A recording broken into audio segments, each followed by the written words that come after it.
ইসরায়েলের প্রধানমন্ত্রী Benjamin Netanyahu বলেছেন, ইরানের বিরুদ্ধে আমেরিকা ইসরায়েলের যুদ্ধ দীর্ঘস্থায়ী কোনো সংঘাতের রূপ নেবে না, বরং এটি শিগগিরই একটি চূড়ান্ত পদক্ষেপের মাধ্যমে শেষ হবে।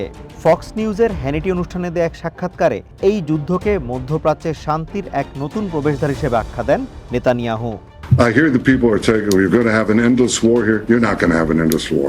ইরানে সরকার পরিবর্তনের লক্ষ্যে পরবর্তী পদক্ষেপ কি হতে পারে জানতে চাইলে নেতানিয়াহু বলেন, আমেরিকা ইসরায়েল যৌথভাবে ইরানের জনগণের জন্য সরকারের পতন ঘটানোর একটি অনুকূল পরিবেশ তৈরি করে দিয়েছে। বাকি কাজ দেশটির জনগণকেই করতে হবে। Now, of course, it's up to the people of Iran in the final count to change the government. But we are creating, America and Israel together are creating the conditions for them to do so.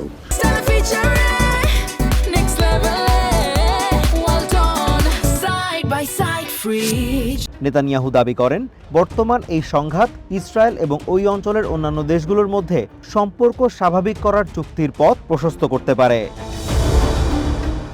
এদিকে সোমবারের পর মঙ্গলবার ভোর থেকেই Tehran ও Beirut লক্ষ্য করে নতুন করে হামলা চালিয়েছে ইসরায়েল। মাহের নিউজ এজেন্সি ইরানের ইস্পাহান ও সিরাজে বিস্ফোরণের শব্দ পাওয়ার কথা জানিয়েছে।